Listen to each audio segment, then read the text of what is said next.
alhamdulillah juga saya dulu sama lah kayak teman-teman ikut, kalau dulu belum ada corner ya, jadi adanya balapan liar. Saya juga awalnya dari balapan liar, kemudian saya mau mulai itu dari SMA. Dulu tuh dari SMA saya di Ciamis. Setelah itu saya pindah sekolah di Jogja. Begitu sekolah di Jogja semakin terbuka karena di situ dulu ada sirkuit yang legendaris sampai dengan sekarang, yaitu Mandala Krida ya. Mandala Krida di situ latihan murah dan alhamdulillah juga Brigif. Dulu saya juga pernah ikut di Brigif waktu zamannya Pasundan apa ya, Pak Didi itu dulu Ramadan Race apa ya, suka ada Ramadan Race, saya juga suka ikut ya. Ya dulu sama Pak Didi yang ada ya. Alhamdulillah begitu pindah ke Jogja, kesempatan latihan semakin terbuka gitu loh. Kayak teman-teman sekarang sangat terbuka sekali. Pak Sumber bisa memfasilitasi ya, memfasilitasi tempat. Itu suatu sarana yang memang luar biasa ya. Memang luar biasa. Dari situ saya kemudian di sama ART Jogja, dulu area racing team Jogja diambil. Kemudian 2006 saya ditelepon sama Honda. Dulu suruh develop Honda. Saya juga balapan. Pikirannya kok Honda mau balapan, yang saya tahu itu dulu yang buat balapan hanya ada Yamaha sama Suzuki. Saya dulu suruh develop Honda Karisma ya, Honda Karisma sama Supra Fit. Ya alhamdulillah dari pertama balapan nggak lolos KTP sampai dengan final HDC di Gasibu, dulu saya sampai juara 1. Dan alhamdulillah sampai sekarang dipercaya oleh Honda juga untuk menyelenggarakan atau mengikuti program-program seperti Honda Racing School. Kayak sekarang yang dilakukan sampai dengan sekarang program ini masih berjalan ya. Cuman program tersebut terbatas untuk siswa-siswa yang usianya masih muda, yang memang akan dijenjangkan ke yang lebih tinggi oleh Honda. Kemudian dari siswa pertama saya ikut Honda Racing School, saya sebagai asisten instruktur. Dulu instrukturnya langsung datang dari Jepang, dari Suzuka Racing School. Ada 2 orang. Yang pertama manajernya almarhum ya, Tommy Jawa ya. Tommy Jawa itu Nobi ya, Nobutu Beda itu instruktur pertama. Kemudian sama satu lagi itu sama Hiroki Iguchi, yaitu masih main sampai dengan sekarang, padahal umurnya udah di atas 40 tahun. Cuma memang istimewanya orang Jepang itu mempunyai semangat kayak teman-teman.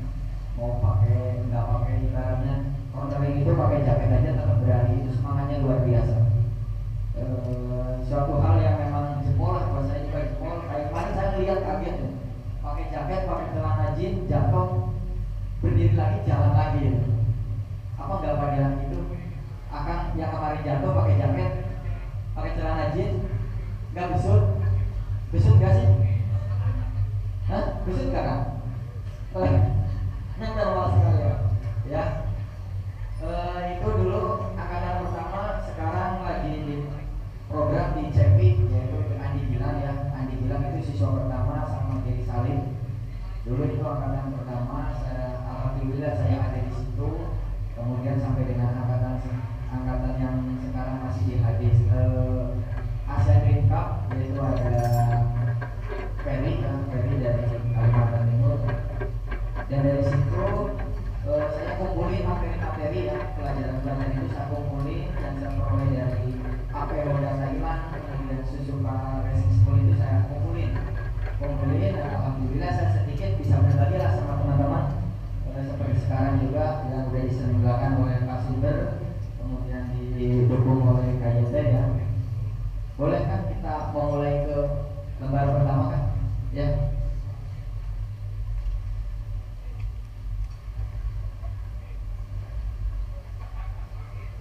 Nah ini teman-teman sekilas pengenalan tentang tim saya, Astra Motor Racing Team Jakarta ya.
yang itu sekilas tentang Astra Operation Team.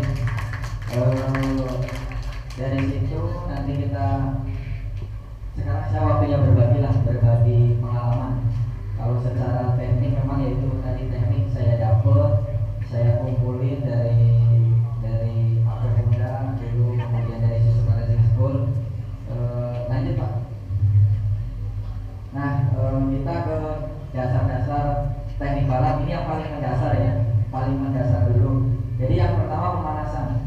Itu teman-teman disarankan, diwajibkan lah, kalau bahasanya bukan disarankan lagi, itu harus ketika teman-teman mau balap ataupun mau melakukan aktivitas lain, disarankan untuk pemanasan ya. Untuk motor aja pagi-pagi itu harus dipanasin dulu, harus diramein dulu. Fungsinya untuk apa sih pemanasan itu? Yang pertama itu siap. Jadi mempersiapkan diri kita ketika kita akan melakukan aktivitas. Mau melakukan balap ya melakukan balap. Jadi nggak usah kepikir kalau biar apaan pemanasan, biar apaan, jangan. Apalagi sampai berpikir pemanasan kayak apa aja, kayak mau ngapain aja. Justru disitulah langkah-langkah fungsinya dari pemanasan itu. Pertama siap, mempersiapkan badan kita, kondisi suhu badan kita untuk melakukan aktivitas. Yang kedua rileks. Dengan adanya pemanasan, teman-teman akan rileks, balapannya itu akan rileks. Cuma ada yang pegel kan? Pegel kan? Ya pegel. Ya karena itu apa? Teman-teman kurang rileks. Pertama kurang rileks, yang kedua kurang fisik. Tapi ketika yang paling utama itu karena nggak rileks, fisik itu akan tertekan jika teman-teman itu nggak rileks. Ibaratnya teman-teman